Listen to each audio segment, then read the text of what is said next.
પશ્ચિમ રેલવેના ભાવનગર ડિવિઝન પર મંડળ રેલ પ્રબંધક પ્રતીક ગોસ્વામી દ્વારા નિઃશુલ્ક પ્રદર્શન શરૂ કરાયું છે। ભાવનગર પરાની મંડળ રેલ પ્રબંધક કચેરીની સામે આવેલા રેલવે મ્યુઝિયમ ખાતે સોમવારથી શનિવારે સુધી સવારે 11 થી સાંજના 5 કલાકે પ્રદર્શન રાખવામાં આવ્યું છે। આ પ્રદર્શન આગામી 2 અઠવાડિયા એટલે કે 8 જાન્યુઆરીથી 22 જાન્યુઆરી 2021 સુધી ચાલશે। કોઈ પણ આ પ્રદર્શન નિઃશુલ્ક જોવા માટે આવી શકે છે।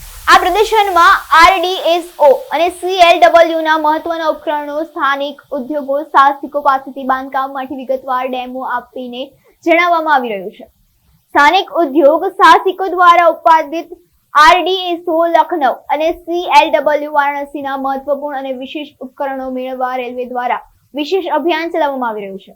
આ અંતર્ગત RDSO અને CLW દ્વારા બનાવવામાં આવેલા ખાસ ઉપકરણો જેમાં કે brake cylinder, coil spring, brake pads, brake disc, control સળિયા, સ્ક્રૂ કેપિંગ વગેરે જેનો ઉપયોગ એન્જિન, કોચ અને વેગનમાં થાય છે। સ્થાનિક ઉદ્યોગ સાહસિકો દ્વારા બનાવવામાં આવે।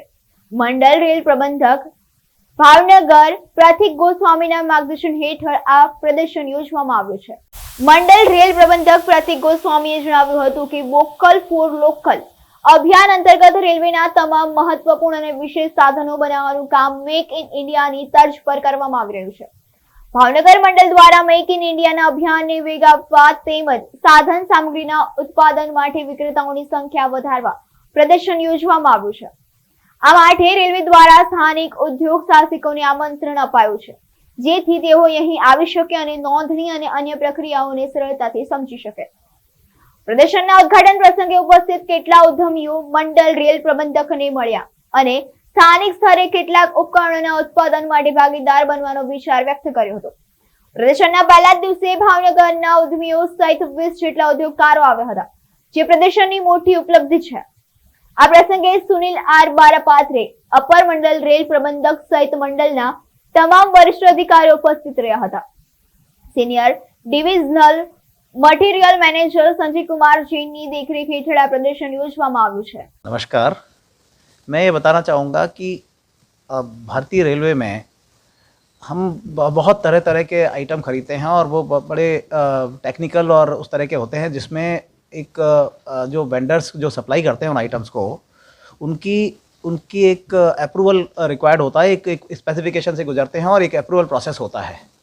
और उस वजह से क्या है कि बहुत सारे आइटम्स हैं टेक्निकल नेचर के होते हैं तो उनमें काफ़ी वेंडर की कमी है, हमारे जो सप्लायर जो होते हैं उनकी कमी है उन आइटम्स में।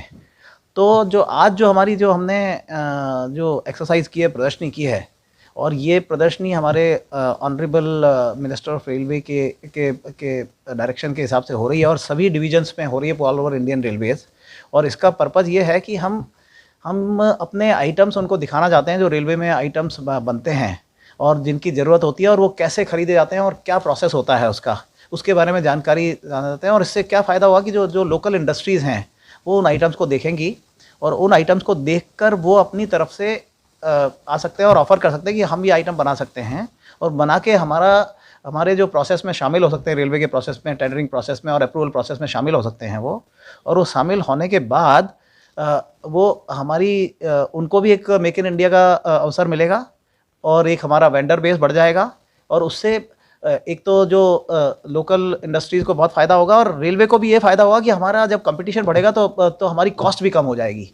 तो ये इसका बहुत बड़ा फ़ायदा है और उसी डायरेक्शन में ये प्रदर्शनी हमने रखी है और ये सभी डिविजन्स में हो रही है, सारे ऑल ओवर इंडियन रेलवेज़ में हो रही है। तो ये हमने और इसका एक अप्रोप्रिएट जगह हमने आज चुनी इसके लिए कि जो हमारा ऑलरेडी हेरिटेज म्यूज़ियम था जिसमें हमारे पास एक थोड़ी सी जगह बची हुई थी, तो उसके साथ साथ लोग आएंगे, हमारे पुराने जो आर्टिफैक्ट्स हैं हमारे म्यूज़ियम में जो हमने डेवलप कर रखे हैं, हमारे पुरानी चीज़ों को देखेंगे, उसके साथ साथ ये प्रदर्शनी भी देखेंगे और एक पंथ दो काज की तरह से हो जाएगा। और तो ये हमारा बेसिक पर्पज़ है आज की जो हमने किया है। Firoz Malik, ABC news Gujarat, Bhavnagar.